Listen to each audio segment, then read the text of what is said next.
Je vais vous parler du statut de la langue française en Égypte. Pourquoi? Pour parler aussi de la presse francophone. Parce que qu'est-ce qui fait que dans les années 20 et 30, il y a eu tellement de rédacteurs et de lecteurs qui ont été capables de tenir une presse si énorme de 700 périodiques, comme vous avez dit.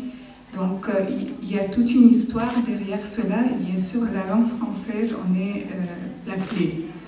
Et toujours quand on parle de cela, quand on parle du français en Égypte ou bien de l'Égypte en France, on parle de l'avant et l'après Napoléon. Donc avant Napoléon et après Napoléon ou l'expédition d'Égypte, c'était comment? À la fin du XVIIIe siècle, la présence du français en Égypte s'était limitée au passage de quelques voyageurs ou de quelques commerçants en Égypte. Après l'expédition, ça devient différent. En fait, les capitulations, par exemple, donc les capitulations, c'est un accord qui était signé entre l'Empire ottoman et la France et qui donnait la liberté de commerce aux commerçants français et l'accueil, le libre accueil des commerçants dans les territoires de l'Empire ottoman à condition de ne pas dépasser 10 ans et de ne pas se marier sur place. Et ce n'était pas mis en vigueur avant Napoléon. Après l'expédition d'Égypte et la venue de Mohammed Ali, donc le grand modernisateur de l'Égypte, avec son contact avec Napoléon et avec l'expédition, il savait qu'en Égypte, l'éducation était surtout dans les koteb, c'est-à-dire les petites écoles religieuses dans les villages et un peu dans les villes aussi. Et les koteb étaient tenus par des cheikhs de l'Azhar. Et donc, la manière de moderniser l'éducation, c'était de passer d'abord par les cheikhs de l'Azhar. Et c'est ainsi qu'il avait envoyé beaucoup de missionnaires religieux en France, où ils avaient appris d'autres choses que la religion. Et donc, ils voulaient intégrer les autres matières, la médecine aussi, la traduction, les langues. C'est ainsi qu'il a commencé par ces missions-là. Mais vers la moitié du XIXe siècle, ses successeurs étaient aussi, comme lui, influencés par la langue française et la présence de la France en Égypte. Et par exemple, Saïd Pacha, qui a succédé à Mohammed Ali un peu après, vers la moitié du XIXe siècle, il a accordé un grand budget à l'éducation et aux écoles étrangères, même plus qu'à l'enseignement public. Et à cette époque-là, il y a eu beaucoup d'écoles communautaires qui ont ouvert leurs portes. Par exemple, la grecque, Tositza, la grecque, l'arménienne, Borossian, l'italienne, etc. Donc toutes ces écoles communautaires où le français était enseigné, ainsi que les écoles des missions catholiques qui étaient les bienvenues en Égypte. Et la première, c'était en 1846, par exemple, c'était au Caire, par les religieuses d'Angers. Après ça, donc, plusieurs missions catholiques ont ouvert des écoles en Égypte et en Orient en général pour l'accueil qu'il y avait par le Pacha, Saïd Pacha et ses successeurs, Ismaïl Pacha notamment. Et pour d'autres raisons aussi, par exemple, les Sœurs de la Mère de Dieu étaient venues ouvrir leur école ici parce qu'on leur avait retiré l'éducation des filles des membres de la Légion d'honneur en France. Ça a continué ainsi vers 1905, par exemple, avec la loi de la laïcité.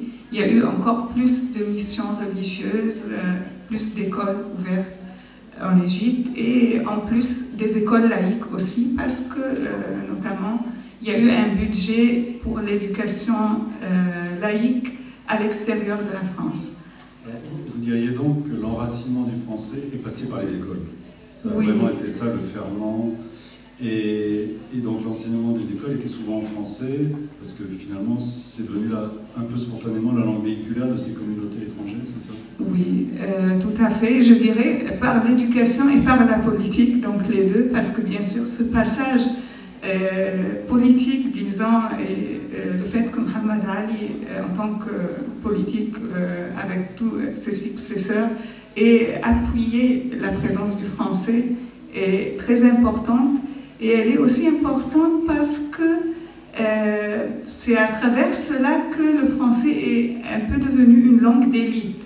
Parce que ça a commencé par la classe dirigeante, ensuite, bien sûr, la classe des nobles, entre guillemets, et la haute bourgeoisie, donc toutes les personnes qui souhaitaient avoir un statut social élevé. Parce que dans les années 20 et 30, quand toutes donc, ces personnes étaient déjà diplômées de ces écoles-là, il y a eu un public et des rédacteurs de la presse francophone d'Égypte qui ont pu tenir cette presse qui tournait non pas seulement autour de la politique ou des nouvelles d'actualité, mais de toute la culture que leur avait véhiculée la langue française, c'est-à-dire culture, littérature, art, même sport, musique.